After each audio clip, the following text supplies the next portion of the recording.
Hola, estamos aquí en el programa de Sabiduría y Misticismo. Tenemos a nuestra invitada del día de hoy, que es la psiconutrióloga Ana Arismendi. Vamos a tratar un tema muy interesante de qué tiene hambre tu vida y sobre los trastornos de la alimentación. Bienvenida. Gracias. Bienvenida, Ana. Gracias, Leti. Gracias por estar con nosotros. Ana, Encantada de estar aquí con mi nuevamente. corazón otra vez, muchas gracias. Gracias. Ale nos va a decir, como siempre, pues las cualidades Sí. de nuestra invitada. Tuvimos la semana pasada un programa muy interesante con Ana. Estuvimos platicando las emociones que cuando no están atendidas, vistas, a lo mejor no solucionadas, pero por lo menos vistas, que ocultan el sobrepeso. Aquella emoción que está abajo, que está en el fondo del inconsciente o de la conciencia, que no hemos podido tocar, que no hemos podido ver y que nos mueven hacia estados de estrés, hacia estados de ansiedad, hacia estados de desesperanza, hacia estados de vacío y que son los que nos impulsan a comer en exceso o a desarrollar diferentes trastornos de alimentación. Ana es especialista en esto. Ella ha estudiado psicología clínica, psicología cognitivo-conductual, nutrición, y ha tenido el gran acierto y la gran sabiduría de conjuntar su conocimiento en una formación que ella misma denomina psiconutrióloga. Tiene un taller que presenta en el DF y en diferentes estados de la República que se llama ¿De qué tiene hambre tu vida? Quiero agradecer en este momento a todas las personas que se pusieron en contacto con nosotros. La semana pasada recibí llamadas, mensajes de voz por diferentes medios, pacientes que llegaron a mi consultorio para decir el movimiento enorme que tuvieron, Ana, al escucharte. Entonces, una persona que te acabo de compartir el audio dice, ¿y después qué? ¿No? Ya me di cuenta que el estrés, ya me di cuenta que el vacío, ¿y ahora qué hago? Entonces yo de broma le contesté, toma el taller con Ana. Claro, básico. Es básico. Sí. Pero ya que estamos aquí, Ana, pues, ¿qué sigue, no, Leti? ¿Qué sigue después de que me doy cuenta que tengo un vacío, un dolor existencial y que lo resuelvo con hambre, con comer, perdón? ¿Qué sigue? Pues yo les diría que el primer paso es dejar de controlar nuestras conductas alimentarias. Muchas personas invierten toda su energía en tratar de reprimir los antojos, tratar de evitar los atracones, tratar de reprimirse. Y como platicábamos en el programa pasado, eso no funciona. O sea, por un tiempo te aguantas, no te comes la dona, pero al rato te vuelves a comer no solo una, sino ya 3 donas. La ¿no? caja. O sea, sí, la caja de donas. Sí. Entonces, lo primero es evitar querer controlarlos, porque eso ya vimos que no funciona. Y además es invertir nuestra energía de forma inútil, ¿no? Entonces, más bien es deja de controlarlos y escúchalos. Entonces, un primer ejercicio que yo recomiendo a todos mis pacientes y a todas mis alumnas es que en vez de empezar a juzgar sus conductas alimentarias, empiecen a observarlas y a escucharlas para que descifren su mensaje. Wow. Entonces, algo que pueden hacer es que durante una semana, al menos unos 8 o 10 días, lleven un registro. Y entonces cada vez que sientan el impulso por querer comer, que digan, híjole, ahorita se me antoja un café y unas galletas, o que están muy contentos en una comida y empiezan a sentir que ya se están llenando, pero vienen los pensamientos de cómo voy a dejar el plato vacío, pero estoy tan contenta, ¿cómo le voy a decir a mi mamá que no? Entonces en ese momento, sí, cuando sean conscientes de eso, lo registren, ¿no? O la noche antes de dormir, que reflexionen en retrospectiva, a ver, hoy tuve antojos, hoy comí en exceso, y que empiecen a ser conscientes de los patrones, o sea, ¿cuándo ocurre? ¿En qué momento del día? Porque si se dan cuenta, no es que se nos antoje el café con galletas todo el día. Hay ciertas horas en específico, ¿no? Hay personas que es muy marcado antes de dormir, por la tarde. Entonces, que vayan marcando cuándo, dónde, si es en la oficina, es en casa, es en el coche, si es con alguien o siempre es en soledad. Y qué específico, o sea, cuál es la conducta. Ok. Cada uno de nosotros tendemos más hacia conductas de exceso o hacia conductas de restricción. Okay. Y hay una razón de eso, porque hay algunas personas que se van al exceso y porque otras a la restricción. Entonces, irlo descubriendo. Okay. ¿No? Y la verdad es que es súper bonito que en una semana ya verlo, se puede ver el patrón muy claro. Por supuesto. Y entonces lo podemos empezar a resolver. Si una persona dice, a ver, casi siempre en las tardes, en la oficina, me viene un antojo tremendo por un café y unas galletas, podemos empezar a explorar qué pasa, qué está pasando, qué ocurre, cómo te sientes, qué emociones hay, qué está pasando, qué estás haciendo. Y ahí va a salir el hambre. Totalmente. Paso número 1, capítulo 1 de todos los libros de motivación personal, de autoconocimiento, de reflexión, pero quiero hablar en principal de mi maestro Pitágoras, capítulo 1 de su primer libro, Obsérvate a ti mismo. Ya, sí. Esto es una forma de observarme. Cuando hacemos un registro, que también lo hacemos en trastornos de ansiedad y depresión, llevamos un registro diario de cambios de humor y estados de ánimo. Esto es de la escuela de Aaron Beck y de Albert Ellis. Te das cuenta, es una radiografía plasmada de ti, de tu proceso de pensamiento, de tu proceso cognitivo y de tu conducta. Exacto. Y entonces te conoces, sabes cómo funcionas, qué te determina. Qué valiosa herramienta. Entonces, lo primero es hacer el registro, sí. Y ya que se dan cuenta de cuál es el patrón, entonces preguntarse cómo me siento, o sea, hay que encontrar cuál es la emoción y después profundizar un poco qué estoy pensando, ¿no? O sea, cuáles son los pensamientos que me llevan a quiero un pan, quiero un pan, quiero un pan, quiero unas papitas, y ahí se van a ir descubriendo. O, por ejemplo, hay pensamientos como no puedo dejar el plato vacío, es malo desperdiciar comida, es de mala educación decir que no. Bueno, Ana, yo me estuve observando esta semana y precisamente eso hago, no dejo el plato vacío.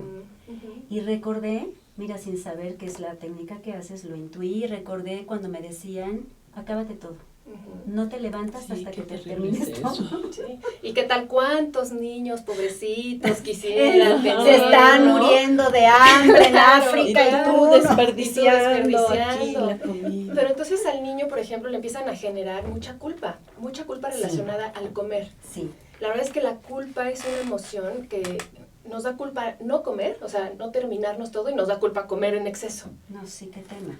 Entonces, ver, ¿no? Ver qué emociones hay ahí. Hay personas que comen más cuando están ansiosos, pero otros descubren que es más cuando están tristes, otros cuando están enojados. Entonces hay que ver cada quien qué emociones hay ahí. Y ya que se descubre, entonces el siguiente paso es aprender formas mucho más efectivas de manejar esas emociones. Ok. ¿No? Entonces, o sea, para mí las emociones son ni buenas, ni malas, ni No, incorrectas, no. ni Así correctas, es. Simplemente unas son más adaptativas que otras. Exacto. Entonces, simplemente decir, ok, me siento enojado, vamos a ver por qué hacer con el enojo. Porque toda emoción tiene una función, no me enojo nada más porque sí hay una razón por la que me estoy enojando, entonces entender cuál y aprender estrategias que son muchísimo más eficientes para manejar esa emoción que la dona. Porque la verdad, ya lo decíamos la vez pasada, o sea, nos sentimos tristes, comemos helado con chocolate, y por unos segundos, como bioquímicamente altera nuestro nivel de serotonina, nos relaja. Pero después que pasa el efecto, seguimos tristes, pero además nos sentimos culpables por comer el helado. Sí, bueno. Y al final la situación de vida ahí sigue. O sea, no es que comer el helado nos resuelva eso Pero mágicamente. por ejemplo, ante el enojo, ¿qué se puede hacer? Algunos recomiendan pues golpear una almohada, otros correr, kickboxing. Sí, hay muchas estrategias. Yo siempre digo que ante cualquier emoción, lo primero que hay que aprender es a disminuir la intensidad de la emoción, porque cuando la emoción está muy intensa, la verdad es que no podemos pensar, porque incluso, o sea, la parte de la corteza prefrontal se inhibe, ¿no? Porque está muy activa la amígdala, ¿no? Está todo lo que da. Entonces, ahí no es un momento de tomar decisión. Entonces, hay que aprender técnicas para disminuir la intensidad de la emoción. Una de ellas, que es la básica y que es muy fácil, es la respiración. Así es. Entonces, aprender a respirar. Así es. Te sientas triste, frustrado, ansioso, funciona. Entonces, aprender a respirar. Y una vez que ya disminuiste la intensidad de la emoción, entonces ver formas asertivas, como decías, Leti, de expresar la emoción. O sea, la emoción no es más que energía, ¿no?, que fluye en nuestro cuerpo, y hay que darle salida para que no se atore. Sí. Entonces, por ejemplo, con el enojo, lo que tú decías, el enojo es una energía que, por ejemplo, sube la temperatura del cuerpo, sube el nivel de energía, por eso queremos golpear, queremos gritar, por eso la gente se pone roja, empieza a sudar, ¿no? Entonces, hay que hacer cosas de mucho movimiento físico para sacar el enojo. Tú mencionabas un par, ¿no? Sí. Que son muy útiles. Porque uno se enoja a veces intempestivamente, pero una de las consecuencias que yo he visto del enojo es que también como que se te nubla la conciencia y la forma de actuar. Igual me pasó en una ocasión que me enojé y venía yo manejando, y choqué, ¿no? Claro. ¿Por qué? Porque ya no estoy pensando igual. Sí. Y es justo lo que te explicaba, ¿no? En ese momento, cuando la amígdala está tan activa, se inhibe el trabajo, o sea, la función, ¿no? Mental. Sí, exacto, no es un momento de decidir. Por eso muchas decimos, ¿cómo es posible que haya hecho eso? Pues sí, en ese momento de verdad que no estabas pensando. Entonces, primero, con la respiración, disminuir la intensidad de la emoción y después ver formas de sacar esa energía.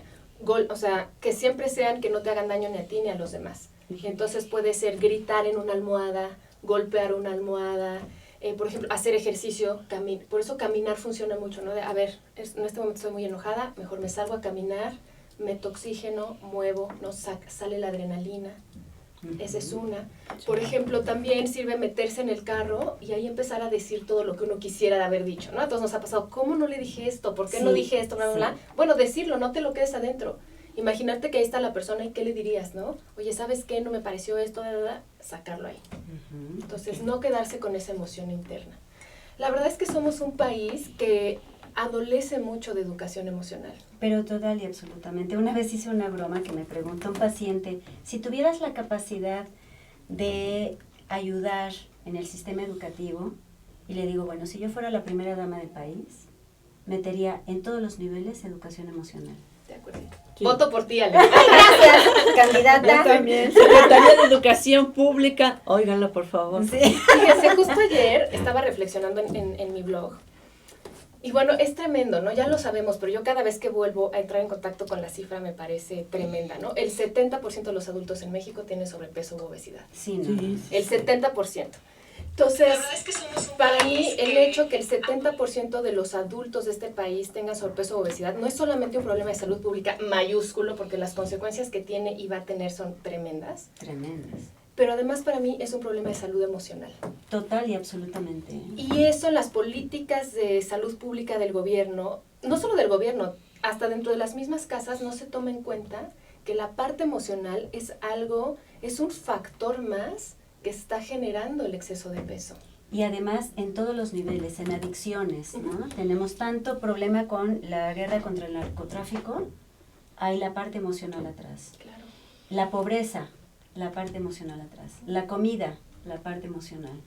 Entonces, sí tenemos que poner atención en ese sentido si queremos que un país como el nuestro dé el giro y hagamos algo en conjunto, ¿no? Claro.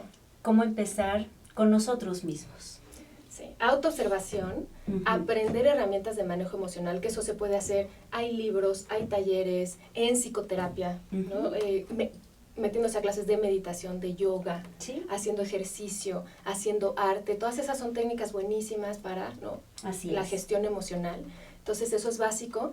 Y también yo recomiendo que si las personas descubren que, como tú decías, Ale, que tienen un vacío interno, o sea, saben que hay algo que no están satisfechas en su vida, o saben que hay alguna experiencia traumática sin resolver, psicoterapia. Así es. No, digo, para eso estamos los terapeutas, justamente para acompañar a las personas y que logren resolver. Hay mucha relación entre trauma profundo y alimentación y peso. Total. Entonces yo creo que es autoobservación y al final autocorrección, ¿no?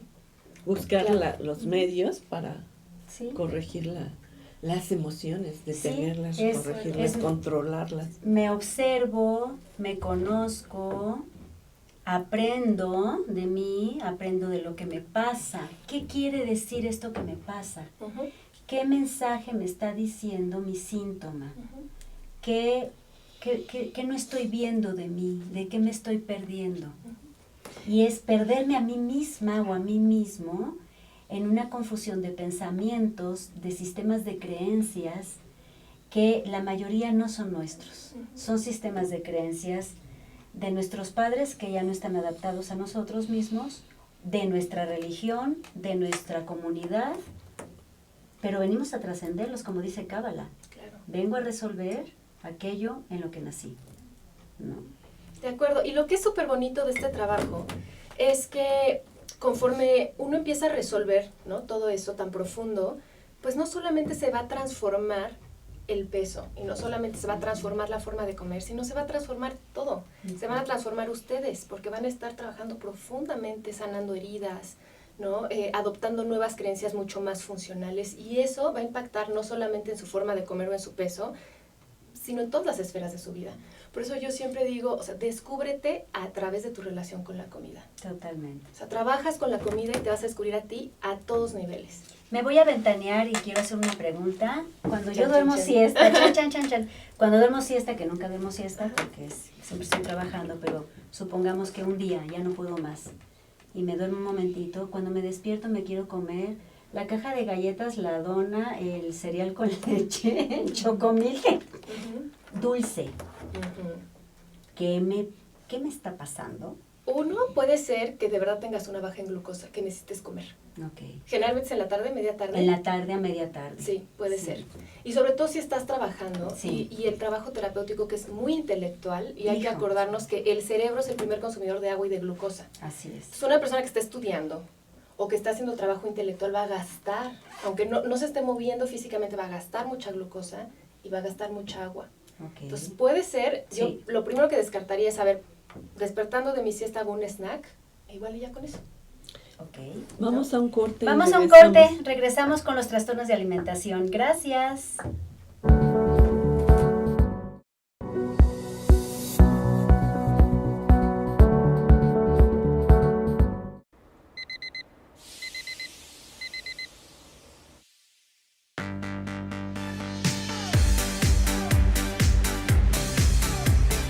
Cuando la vida te pone a sudar, hidrata la vida. Electrolit, científicamente hidratante.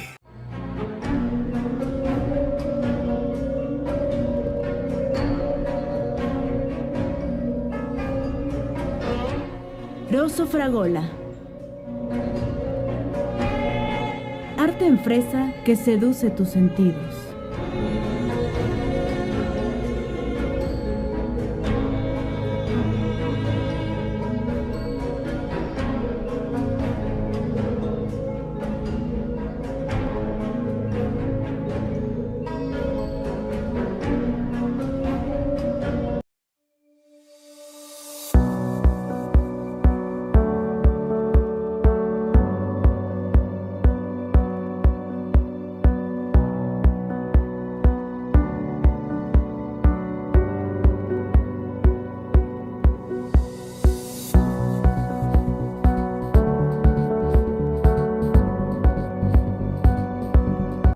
¿Y tú, conoces Astele? Astele es una televisora por internet con diferentes contenidos. Empresariales, emprendedores, deportivo, sociales, juveniles, infantiles. Nosotros somos Astele.tv.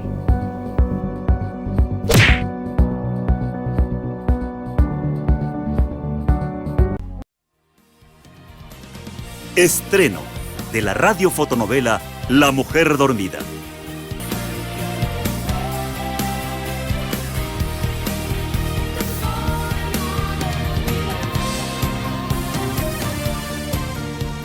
¿Será posible que una mirada transforme tu vida?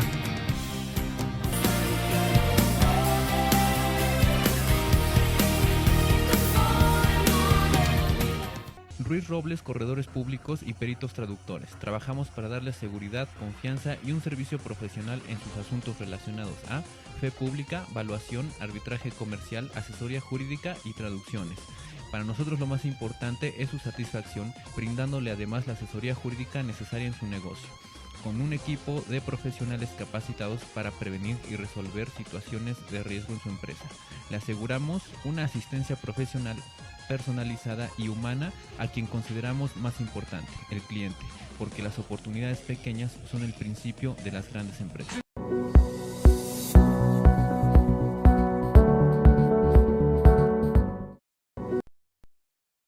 Regresamos aquí al programa de Sabiduría y Misticismo con Anita Arismendi, que es psiconutrióloga, y estábamos viendo qué le pasaba a Alejandra. Entonces Podía coincido, exceso de trabajo, sí, he notado, hay una baja de glucosa, y aunque no tome siesta, que es una vez yo creo que cada 3 meses, porque no me gusta dormir en la tarde, perdón, me voy a levantar, disculpen, teníamos el ventilador prendido. Estoy trabajando en la tarde y sí efectivamente necesito un poquito de glucosa. Lo que también he notado es que me deshidrato mucho dando una consulta tras otro y me llego a tomar hasta 3 litros de agua, 2 litros y medio por el trabajo que tengo. Sí, de hecho yo creo que muchas personas que tienen antojos a media tarde, genuinamente viene un bajón de glucosa. Ok. Muchas personas, por ejemplo, que trabajan en oficina suelen comer entre 1 y 2, y pues por supuesto que 5 y 6 No, es ya. muy normal Mueren de y que hambre. hacen mucho trabajo intelectual que tengan hambre. Ok. Nada más que también ahí es donde puede haber una intersección entre una necesidad física, pero también una necesidad emocional. Tal vez ya están cansados, o sea, mentalmente cansados Sí. del trabajo, entonces quieren algo también que les dé relajación, que les dé placer, vienen todo el día estresados. Ok. Entonces es decir, a ver, bueno, pues si mi cuerpo tiene hambre, le voy a dar lo más sano posible, Claro. entonces voy a hacer un snack de nueces, ¿no? Y puede ser un pedacito de chocolate, por ejemplo, un chocolate de buena calidad, o sea, hay varias cosas que pueden comer. Y además decir, y tal vez ya es momento de hacer un break. Así es. O sea, de darme una siesta, Sí. de distraerme con otra cosa. Decir, bueno, media hora le voy a parar al trabajo y voy a hacer otra cosa. Me voy a salir a caminar, le voy a hablar a una amiga. Ok. Ana, platícanos, atrás de un atracón, Ujú. que es uno de los trastornos, ¿no? Ujú. Vamos a hablar bulimia, anorexia, obviamente brevemente con el tiempo que tenemos, pero ¿qué hay, Ana, en estos trastornos? Mira, los trastornos de la conducta alimentaria son trastornos mentales, entonces su origen es multifactorial. Ujú. Hoy se sabe que sí hay una predisposición genética, entonces que sí, pero claro, sabemos que los genes predisponen, pero el ambiente y los hábitos determinan, ¿no? No es que tengamos una predisposición, entonces, pero sí hay una predisposición genética, pero desde mi muy particular punto de vista, yo creo que el origen, digamos, psicológico de los trastornos de la conducta alimentaria es que están tratando de como que balancear una carencia afectiva muy profunda. Y es interesante que se hace ya sea yéndose al exceso o yéndose a la restricción. También el dejar de comer puede ser una forma de balancear una carencia afectiva. Entonces, Que es el caso de la anorexia. que es el caso de la anorexia, ¿no? Ujú. Y el caso de la bulimia es muy interesante. Bueno, para los que no lo sepan, o sea, la bulimia nervosa es un trastorno de la conducta alimentaria que consiste en tener periodos fuertes de exceso o de atracones, entonces se come mucho, y después hay una conducta compensatoria que se busca como, digamos, compensar o deshacerme de todas esas calorías que comí. Entonces las conductas compensatorias pueden ser vómito inducido, utilizar muchos laxantes y diuréticos, hacer ejercicio compulsivo, hacer ayuno, entonces tener un atracón y después 2 días no comer nada. Por ejemplo, yo también he tenido casos de pacientes que lo que hacen es que se meten al sauna, pero Sí, horas, ¿no? Horas. Y hasta se meten y se, por ejemplo, con plástico, ¿no? Con Ana. esta idea de que voy a sudar la grasa, que pues ya sabemos que no, ¿no? Pero bueno, siempre hay una conducta compensatoria. Y por ejemplo, en la bulimia es bien interesante cómo hay esta parte de trato de llenarme de comida y luego al mismo tiempo la rechazo, ¿no? Con esta relación ambivalente con el amor. O sea, como que necesito amor y entonces me lleno de amor, pero si en mi mente el amor también es algo peligroso, entonces tengo la necesidad de deshacerme del amor. Y finalmente son muy delicados estos casos. Hay personas que tienen que ser también atendidas conjuntamente con un psiquiatra, un nutriólogo, un psicólogo, por la severidad del caso, ¿no? Claro, de hecho los trastornos de la conducta alimentaria son los trastornos mentales con mayor mortalidad, en específico Sí. la anorexia nervosa, o sea, más que la esquizofrenia, que la depresión mayor, Sí. mucho más. Entonces sí estamos hablando de algo muy delicado y como tú dices, Ale, si hay sospecha de que hay algún trastorno de la conducta alimentaria, sí recomiendo se tiene que ir a una evaluación psiquiátrica y el tratamiento tiene que ser multidisciplinario, o sea, nutriólogas, psicólogas especialistas, o sea, no cualquiera lo maneja, ¿no? Psicólogas especialistas, psiquiatras, se necesita una evaluación de medicina interna, hay muchos factores, pero yo sí creo que se pueden trascender, o sea, por Sí. supuesto que Sí. hay solución y por supuesto que puede ser también una plataforma de crecimiento, ¿no? Sí. Si la persona así lo decide. Sí, sí. Fíjate, Ale, yo tengo, ya ves que el programa pasado les decía que desde que somos pequeños, en el momento de la lactancia materna, se cristaliza una asociación o un significado que nos va a acompañar toda la vida, que es que el alimento es un sustituto simbólico del amor, o comida es igual a amor, ¿no? Y eso es algo que nos va a acompañar siempre. Entonces, cuando una persona tiene un conflicto con el amor, un lugar muy lógico donde lo pueda proyectar es en su forma de comer. Entonces, por ejemplo, en el caso de la anorexia nervosa, que son aquellas personas que restringen su forma de comer o dejan de comer, y que tienen esta también distorsión en la que se ven con un peso o con una talla mucho mayor de la que tienen en realidad. Lo que, como yo lo interpreto, es que son personas que en general vivieron el amor cuando eran en la infancia y en la adolescencia generalmente como algo peligroso o tóxico. Por ejemplo, vivieron abuso de algún tipo, o emocional, o físico, o sexual, que es muy común, o vivieron mucha negligencia, o la ausencia emocional, sobre todo de su madre. Y entonces ellos aprendieron, son personas que aprendieron que el amor es algo que duele. O por ejemplo, niños que solamente tenían la atención de sus padres cuando sus padres los regañaban o les pegaban, o cuando abusaban sexualmente de ellos. Entonces ellos dijeron, si esto es el amor duele y es peligroso. Por lo tanto, voy a evitarlo para protegerme. Y como la comida es igual amor, voy a evitar comer, como esta forma simbólica de evitar el amor. O controlo mucho la forma de comer como una forma de controlar mucho la forma de amar y así protegerme. De hecho, las personas con anorexia nervosa también tienen mucho conflicto con una vinculación afectiva profunda. O sea, le huyen a eso porque para ellos eso es algo peligroso. Es su zona de riesgo, campo Y minado. claro, y se restringen en muchas otras cosas que no son comida. Por ejemplo, les cuesta trabajo gastar en ellos. Claro. ¿No? O sea, como que un vestido bonito, no, es que cuesta mucho. No es que como, ¿no? O irse a pintar las uñas, no, mejor yo me lo hago, porque ¿cómo voy a gastar? Y es esta idea de restringir el amor, porque así me protejo, el amor es algo peligroso. Y también por lo que platicábamos el programa pasado, si sobre todo una mujer deja de comer, eso va a afectar no solo, o sea, su apariencia, pero también hormonalmente le afecta. De hecho, muchas mujeres con anorexia nervosa, su familia se da cuenta, o ellas se dan cuenta que es un problema cuando dejan de menstruar. Por ejemplo. Sí. Entonces, eso también es como este rechazo a lo femenino.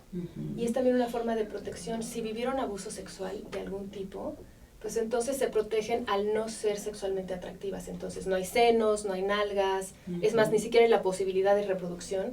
Y esa es una forma de mantenerse en un lugar seguro. Totalmente. Entonces, bien interesante que nuestra forma de comer siempre tiene, para mí siempre tiene una intención positiva. Aunque no sea la mejor forma, pero al final es un acto amoroso de nosotras mismas hacia nosotras mismas y es una forma de protección, que no es la mejor, estoy de acuerdo, pero cuando se cristalizó era lo única que se le ocurrió en ese momento al cuerpo-mente. Claro. ¿No? Entonces, esa palabra que usas me impacta, se cristaliza, ¿no? Es decir, que es un cristal, es una cuestión sólida, ahí se queda. Rígida, se queda en el inconsciente el mensaje cuando la mamá estaba amamantando y cuando el bebé, niña o niño, estaba recibiendo ese primer vínculo que le va a determinar para el resto de su existencia. Y que finalmente, como dije hace un momento, como dice Cábala, es un tema que vengo a trascender. Totalmente. Si es un conflicto, hay un para qué atrás, ¿no? Y que eso es lo bonito de poder llevar a las personas en terapia o en talleres a que se den cuenta el para qué. O sea, que no vean su sobrepeso, su forma de comer como este castigo, esta injusticia de por qué me tocó a mí, o echarle la culpa a los papás. Sí, claro, es que como mi mamá fue muy negligente, pues por eso. No. O sea, los papás también son grandes maestros. Totalmente. Entonces, es como tú dices, o sea, ¿para qué? ¿Qué tengo que aprender de esta relación con la comida? Y yo les diría, sencillos, tienen que aprender a amar. Bueno. Las conductas alimentarias disfuncionales se trascienden expandiendo nuestra capacidad de amar, aprendiendo que amar es seguro y además expandiéndolo, es decir, amando. Esa es la forma. Qué rico. Fíjate que yo también me he dado cuenta, ahorita que Alex puso su caso, yo también quiero exponer el mío. Bienvenido, sí, estamos claro. en terapia. Abro el consultorio. Es que a mí me da mucha sed, sobre todo, me he dado cuenta que es cuando estoy con mucha preocupación, desesperación, angustia por trasladarme a veces de un lado a otro para dar clases, para venir aquí, para ir a la oficina, todo esto. Se me seca muchísimo la boca y tengo una necesidad hasta como de comer hielo. Agua fría, Sí. hielo. Eso es por un exceso de cortisol, eso viene por el estrés. Claro. Porque el cuerpo para desechar el exceso de cortisol necesita agua y minerales. Entonces es muy normal que cuando estamos preocupados, angustiados, cuando nuestro nivel de estrés aumenta, o sea, el cuerpo empieza a utilizar las reservas de agua que tiene y entonces se queda sin agua y nos la va a pedir. Entonces, bueno, ahí uno es, si sientes, se toma agua, pero lo interesante es aprender estrategias para manejar el estrés, o sea, no dejar que el estrés llegue a ese pico, ¿no? Que el cuerpo se vaya con tanto cortisol que se tenga que deshidratar a sí mismo para poderlo desechar. Sí, claro, por supuesto. ¿No? Entonces, aquí en la Ciudad de México todos tenemos que desarrollar esas estrategias, ¿no? Como por ejemplo, ir respirando profundamente mientras manejamos o vamos en el transporte público, hacernos con estos aparatitos mágicos de música que nos pueda ayudar a conectarnos, a respirar, recordar, Ana, decías hace un momento, efectivamente, es una de las primeras herramientas que nos dan a los terapeutas cognitivo-conductual, entrenar al paciente a respirar. Es increíble, nacemos con el equipo adecuado para resolver los conflictos de ansiedad, estrés y depresión, y no lo usamos porque se nos olvida. Cuando estamos ansiosos, temerosos, en esta incapacidad de sentir amor, la capacidad respiratoria es cortitita.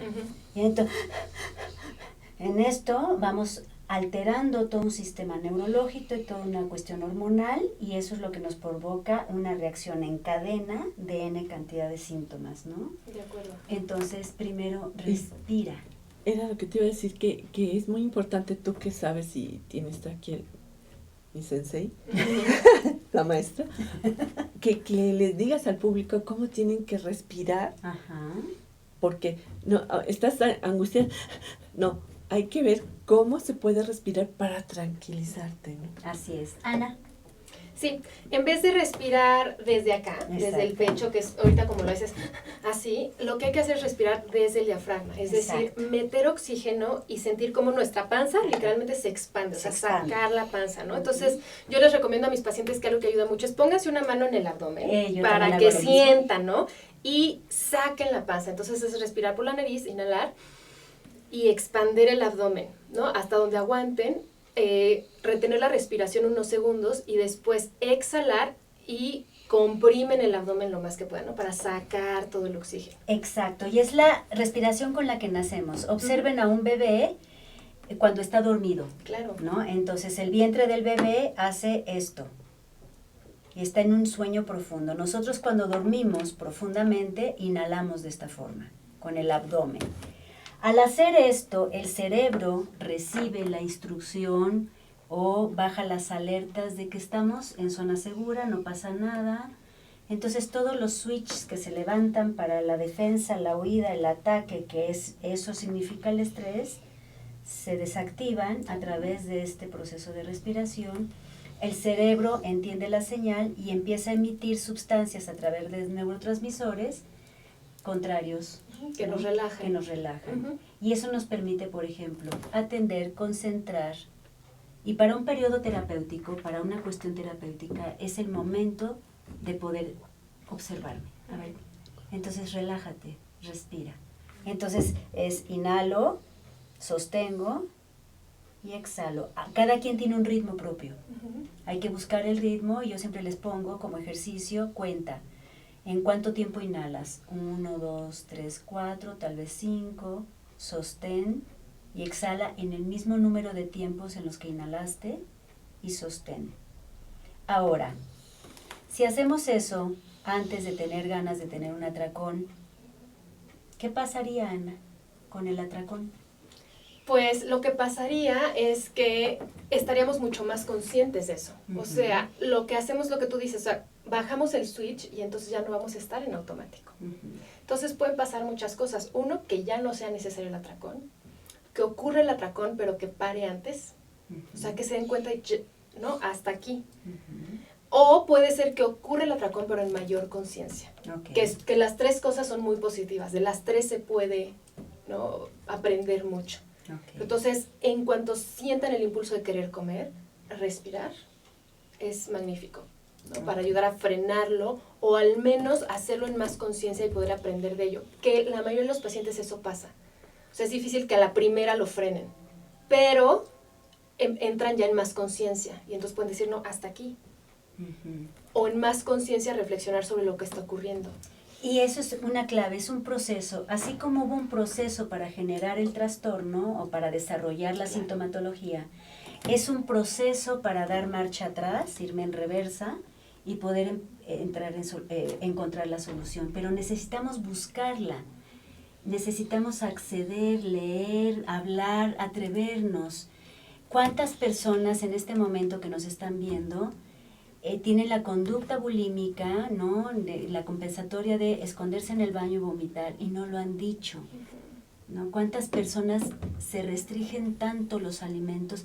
Además, Ana, ¿cuántas dietas hay ahorita entre los mismos nutriólogos, con todo respeto, con una restricción total, tremenda? Sí. Prohibido comer esto. ¿Y qué generan? Cuando hay una angustia, cuando hay un trastorno atrás que no está atendido, la ansiedad se eleva tremendamente. ¿Y qué van a hacer? Comer. Porque es el recurso que saben. Pues sí. Una semana de dieta y a la semana siguiente atracón. Claro. Sí. Parece que vamos a un corte. Creo que comercial, vamos a un corte. Y regresamos. Gracias. Gracias.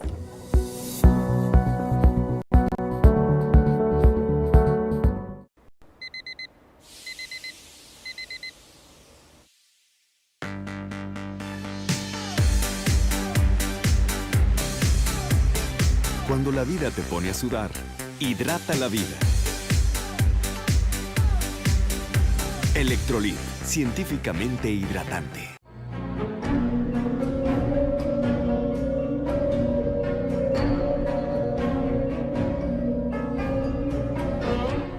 Rosso Fragola. Arte en fresa que seduce tus sentidos.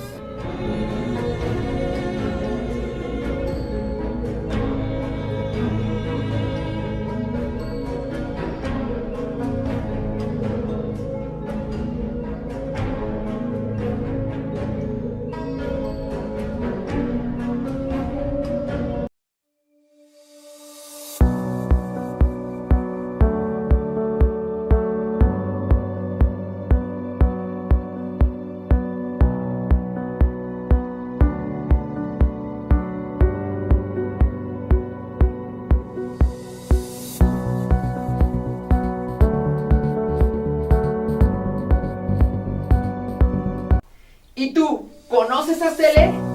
Astele es una televisora por internet con diferentes contenidos. Empresariales, emprendedores,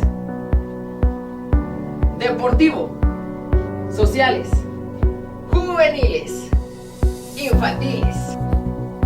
Nosotros somos Astele.tv.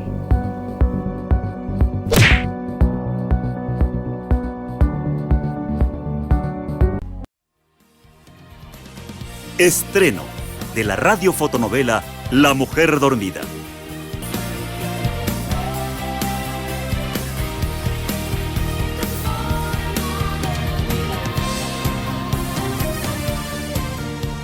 ¿Será posible que una mirada transforme tu vida?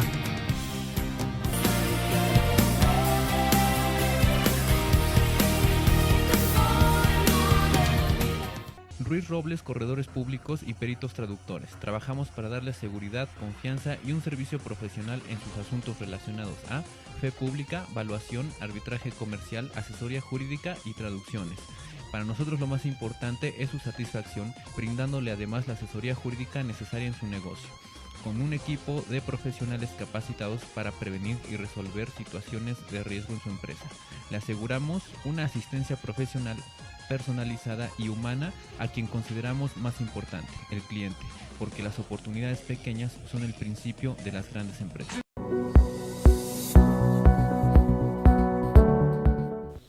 Pues continuamos con este tema interesantísimo, aquí con Anita Arismendi, que le hemos pedido, tanto Ale como yo, que nos diga unos tips o técnicas para salir de una crisis así de nervios, de que se me está haciendo tarde, estoy nerviosa y demás. O que hay urgencia por comer. Sí. Ándale. Bueno, una ya le explicó Ale, que es la respiración diafragmática. Otra que a mí me gusta mucho se llama tapping, y ahorita Ale y Leti me decían que tuvieron un programa especial de tapping, ¿no? Entonces lo pueden buscar. Pero el tapping es una técnica en la que con los dedos de la mano se hacen pequeños golpes en meridianos de la acupuntura. Entonces los meridianos son estos puntos energéticos que están conectados con todo el cuerpo, y lo que ocurre es que cuando golpeamos esos puntos ayudamos a que se active el estado de relajación. Entonces voy a enseñar ahorita un ciclo de tapping que le llaman el tapping express, porque es el rápido, pero que es el que pueden hacer, la verdad es que en la oficina, en la escuela, en el transporte público. Entonces lo único que tienen que hacer es tocar, el primer punto es tocarse aquí, ¿no? En esta parte de la mano, y simplemente hacen golpes. Entonces este es el primer punto. Después el otro es entre los nudillos del dedo meñique y del anular. Después el siguiente es aquí adentro del dedo meñique. Luego del anular. Luego del medio. Del índice. Y después del pulgar. Entonces simplemente hacen este ciclo, y lo que van a hacer es que mientras están tocando van a decir la siguiente frase. Van a decir aunque, y van a describir cómo se sienten o lo que quieren. Por ejemplo, aunque tengo ganas de comerme un chocolate, después dicen yo puedo manejarlo, o pueden decir me amo y me acepto completamente. Lo que ustedes sientan como cierto para ustedes, ¿no? Entonces, aunque me quiero comer un chocolate, yo puedo manejarlo. Y se van al siguiente punto. Aunque me quiero comer un chocolate, yo puedo manejarlo. Aunque se me antoja mucho un chocolate, yo puedo manejarlo. Aunque quiero un chocolate, yo puedo manejarlo. Aunque se me antoja mucho un chocolate, yo puedo manejarlo. Aunque quiero un chocolate, yo puedo manejarlo. Aunque quiero un chocolate, yo puedo manejarlo. Voy a hacer una respiración profunda y observan con ustedes qué tanto ese antojo sigue, ¿no? O la intensidad de la emoción sigue. Si la sienten todavía muy fuerte, lo repiten. Podemos volverlo a hacer. Y repiten los ciclos hasta que hayan disminuido la intensidad. La verdad es que, bueno, ustedes que ya lo conocen, sí, es una técnica, a mí me gusta mucho porque es una técnica que a mí se me hace muy completa. Es decir, trabajamos con la parte cognitiva al decir la frase. Claro. Y entonces cortamos a la loca de la casa que está pensando en ya... La mente. Que se va a bajar en una tienda a comprar tal chocolate, ¿no? Entonces, como cortamos a la loca de la casa, entonces trabajamos cognitivamente, pero también trabajamos a nivel de energía, de liberar emocionalmente, trabajamos con el cuerpo al estarnos tocando. Entonces, conforme lo practiquen, se van a dar cuenta que cada vez con menos ciclos pueden disminuir la intensidad de la emoción, pero lo pueden hacer, ahorita puse un ejemplo con la comida, pero pueden hacer, aunque se me está haciendo tarde. Sí. Te iba a preguntar, aunque tengo miedo, aunque estoy enojada, aunque... Sí, ¿verdad? Sí, aunque siento culpa. Ándale. Tal. Ay, la culpa. Entonces, con cualquier emoción o con cualquier situación lo pueden hacer. Sí. Y van a ver cómo se disminuye. Entonces, esa es una buena técnica. Y yo también, además de aprender estrategias para manejar las emociones, digamos, en momentos de crisis, yo también algo que recomiendo mucho es que las personas implementen rituales de lo que yo llamo autocuidado emocional. Es decir, que no nada más apliquen estas estrategias pues en el momento en que ya lo necesitan, sino que todos los días, y yo recomiendo mucho antes de dormir, cierren su día haciendo algo que les ayude a liberar las emociones de ese día. Porque lo que pasa con las emociones muchas veces es el efecto bola de nieve. O sea, a lo largo del día sentimos una cantidad de emociones tal que ni siquiera somos conscientes de cuántas, ¿no? Pero todos los días sentimos enojo, tristeza, alegría, orgullo, de todo. Ni nos damos cuenta. Pero como se nos acumulan, llega un momento en el que explotan. Un poco lo que tú decías, Ale, ¿no? Y entonces a nuestro hijo se le cae el vaso y ahí, ¿no? Cuando no era eso lo que nos molestó tanto, es que todo el día venimos muy estresados. Sí. Entonces, yo siempre les digo a mis alumnas que así como en la noche se lavan la cara y se desmaquillan como para quitarse pues la suciedad, la mugre del día, igual internamente vamos a hacer eso. Sacar esas emociones, como quitarnos el día de encima. Totalmente. Entonces, algo que pueden hacer es hacer el ciclo de tapping antes de dormir. Y entonces eso ayuda mucho a entrar en estado de relajación y que duerman mejor. Para las personas que tienen insomnio es una estrategia increíble, van a ver que van a dormir mucho mejor. Okay. Otra estrategia de autocuidado emocional que a mí me gusta es lo que yo llamo hacer una descarga emocional. Entonces, en las noches se puede hacer de forma oral o de forma escrita, hacer una lista de varias emociones, empezando con las emociones que son desagradables y después con las que son agradables. y decir, por ejemplo, hoy me sentí enojada porque, hoy me sentí triste porque, hoy me sentí preocupada porque, hoy me sentí decepcionada porque, las que ustedes quieran, y después hoy me sentí contenta porque, hoy me sentí agradecida porque, hoy me sentí orgullosa porque. Y es una forma de como identificar las emociones del día. Hay veces que ni nos damos cuenta, pero cuando le pedimos a nuestra mente que identifique por qué nos sentimos enojadas, dices, pues sí, la verdad sí me enojó que se me metieron en el coche, ¿no? Entonces hoy me sentí enojada porque alguien se me metió, ¿no? Pero hoy también me sentí muy orgullosa porque llegué a tiempo a mi clase, ¿no? Y entonces reconocer todas nuestras emociones y dejarlas ahí, sacarlas, ¿no? Para que se queden ahí y no adentro. Y este ejercicio también es muy bonito hacerlo, sobre todo en los días que sentimos muy difíciles, que decimos, no, hoy me fue pésimo, no hubo una cosa buena. Al hacer ese ejercicio se dan cuenta que aunque sea en el peor de los días, sí hubo un momento en el que sintieron alegría, agradecimiento. Entonces da mucha perspectiva también. Por supuesto, no es el 100% malo, nunca. Es una distorsión del pensamiento y una distorsión de la percepción. Y por supuesto que también una estrategia que yo recomiendo de autocuidado emocional es la meditación o la oración. También todas las noches es también una forma de reciclar las emociones. A mí me gusta mucho, sobre todo meditaciones o oraciones conectadas con el agradecimiento. Claro. Porque fíjense, también cuando hacemos un ejercicio de agradecimiento nos damos cuenta que tenemos muchas cosas. Sí. Y eso contrarresta el pensamiento de carencia, que es el que lleva a muchas personas a comer. Así es.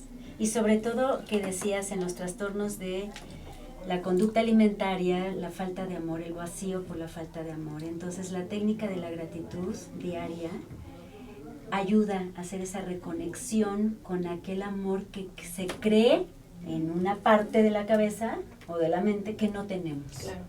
Entonces, ahí te das cuenta y dices, ¿cuál estar vacía? Pues estoy más que llena con todo lo que sí tengo, ¿no? Así es. Entonces también eso puede ayudar a hacer un ejercicio de agradecimiento todas las noches, hacer meditación. También tú decías, hay muchas herramientas ahora, hay tantas meditaciones guiadas, música sanadora, hay aromaterapia, o sea, hay muchas cosas que podemos hacer. Y eso que dices de la gratitud es muy interesante. Hay un libro que se llama La Magia, que es el que nos dice, bueno, la autora, porque es una mujer, siempre tienes que agradecer por algo y eso te va a traer muchas más cosas, beneficios económicos, beneficios emocionales.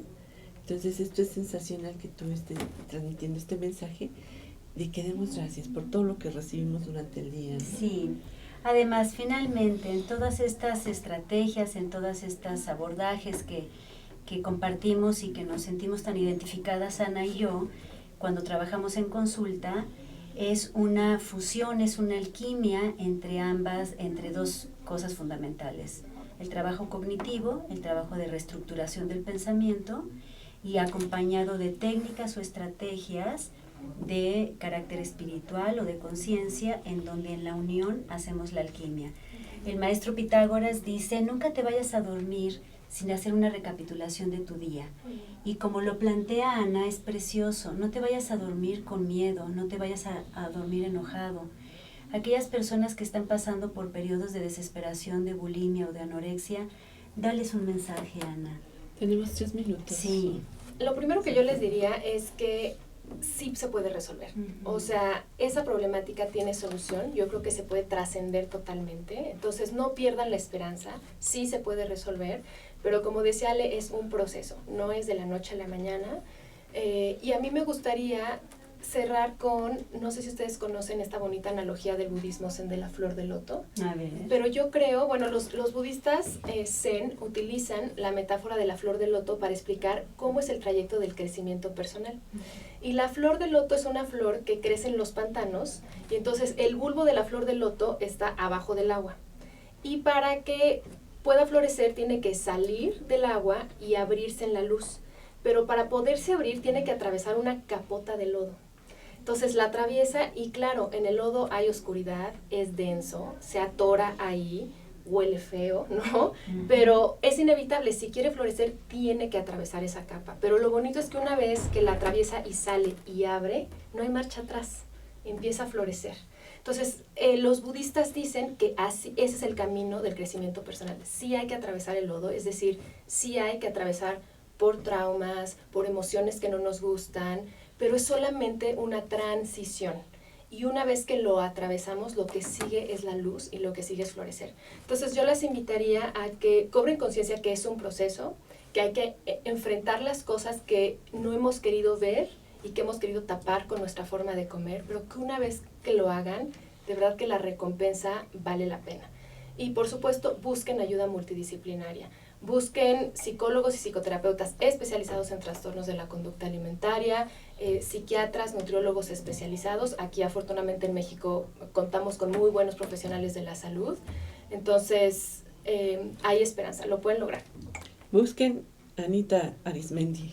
Danos tu página, Ana. Mi página es dequetienehambretuvida.com. Ahí pueden encontrar mi mail, mis redes sociales. Va a ser un placer acompañarlas. Y les recuerdo que yo tengo un taller específicamente para trabajar esto que se llama ¿De qué tiene hambre tu vida? Que aquí Ale y yo les tenemos una sorpresita. Así es, lo vamos a organizar próximamente en Taller y Consultorio.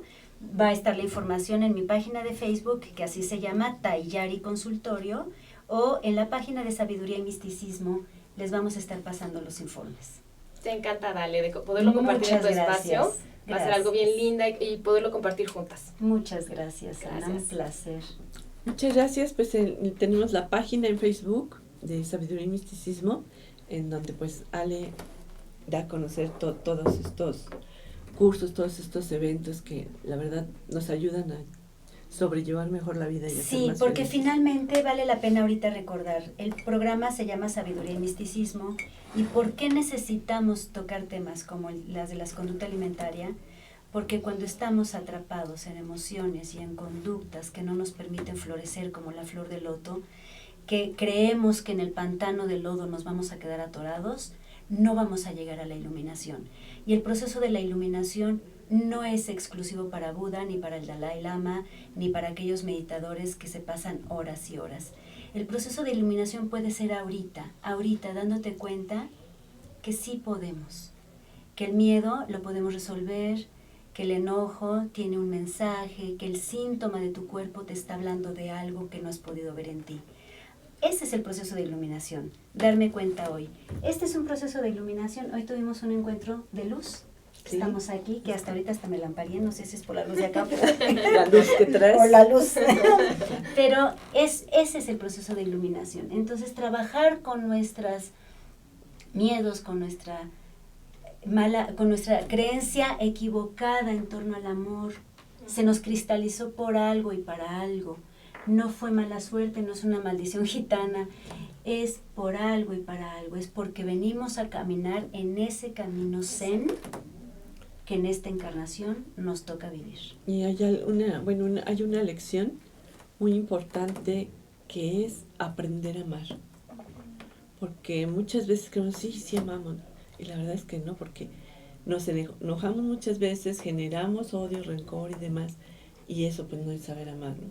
Entonces hay que trabajar con nuestra persona, con nuestros sentimientos, con nuestra mente, con nosotros mismos, para realmente aprender a amar a todos y por todo.